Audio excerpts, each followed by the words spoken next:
Welcome to the Hero's Journey channel, where we tell the stories of ordinary people who became great heroes with their incredible feats and unforgettable legacies. Today, we're going to talk about an icon who became a universal symbol of humor and resilience. He's remembered as one of the funniest and most charismatic characters in the history of cinema. His black hat, peculiar mustache, and cane are instantly recognizable anywhere in the world. Get ready for a journey through time as we reveal the adventures and challenges that shaped this genius of silent comedy, our beloved Charlie Chaplin.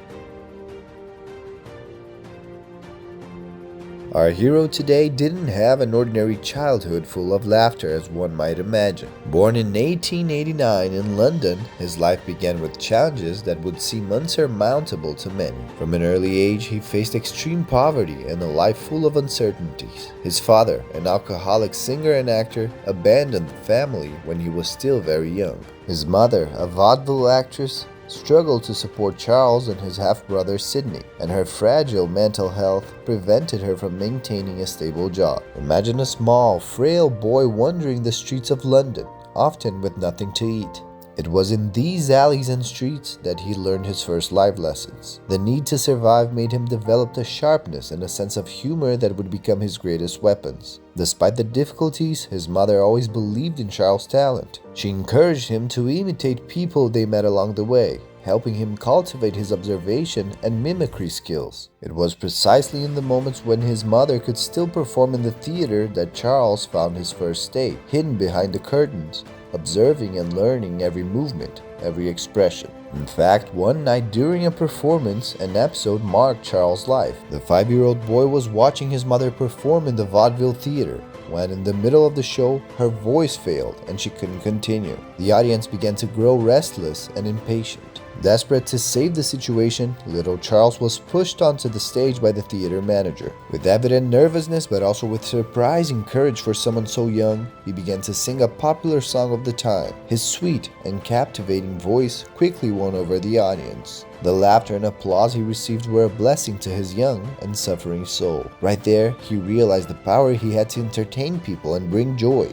even amid adversities. This event not only marked the beginning of his stage career, but also solidified his determination to pursue a career in the arts. It was the first time he felt the warmth of audience approval and understood that he could transform his difficult reality through art and humor. From then on, Charles dedicated himself even more. Every imitation, every gesture, every expression he observed on the streets of London became material for his comedy acts. However, the challenges of Charles' childhood gave no break. Seeing his mother committed to an asylum due to mental health problems, Charles and his half-brother Sidney were sent to live in an orphanage and later in various foster homes. This separation was one of the most difficult moments of his childhood, but it was also a period that shaped his resilience and determination. The pain of being away from his mother, whom he adored deeply, and the responsibility of helping his brother Sidney drove him to work tirelessly to perfect his artistic skills. In pursuit of his dream, Charles faced many challenges in the junior leagues of vaudeville theater. At 9 years old, he landed his first professional role,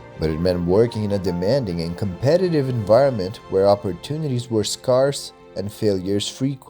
His first mentor was Fred Carnot, a famous British theater entrepreneur who recognized Charles' talent and hired him for his comedy troupe. Carnot not only provided him a platform to showcase his talent, but also taught him important techniques in mime and physical comedy that would be crucial for his future success. Under Carnot's guidance, Charles learned to transform his observations of everyday life into hilarious and touching performances. One of the most remarkable and curious episodes in the young Charles Chaplin's life occurred when he was just 14 years old. At that time, he landed a role in the production of Sherlock Holmes, where he played a young messenger named Billy.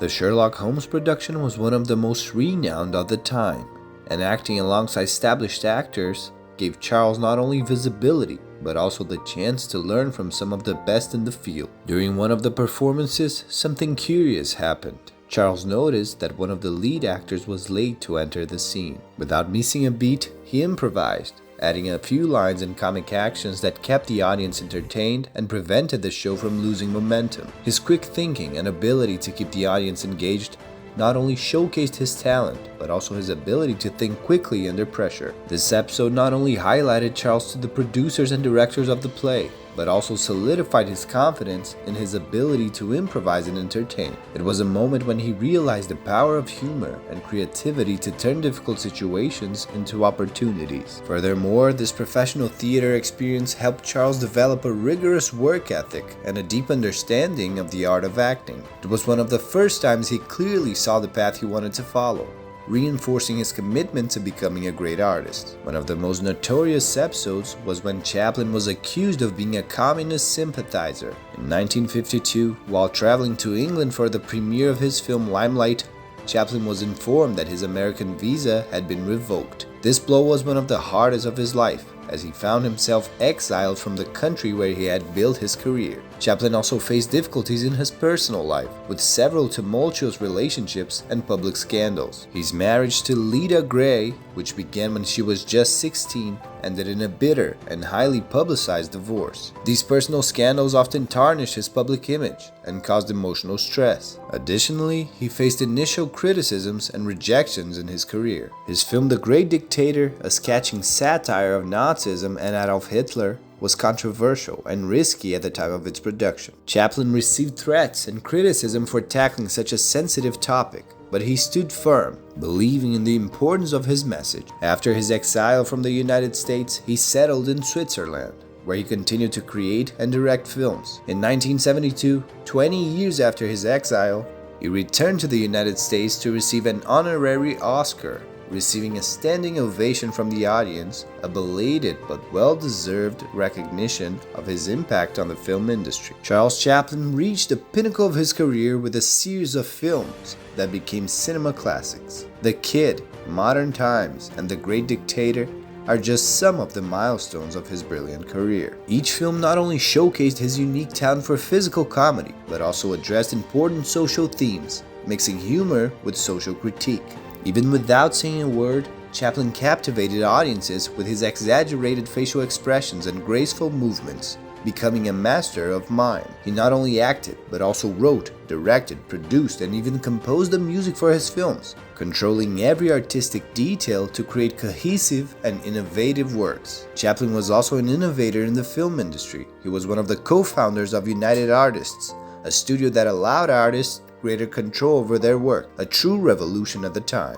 This bold step demonstrated his commitment to protecting artistic integrity and providing filmmakers with creative freedom. Chaplin's moments of glory were not just the applause and awards, but also the lasting impact of his work. His films continue to be studied and loved for their emotional depth, humor, and technical innovation. He taught the world that comedy can be a powerful tool for social critique and that adversity can be overcome with creativity and persistence. He left us a legacy of hope, laughter, and the reminder that regardless of the challenges, the human spirit is capable of great things. And if you want to continue being inspired by stories of ordinary people who achieved extraordinary feats, don't forget to subscribe to the Hero's Journey channel. That's it for today.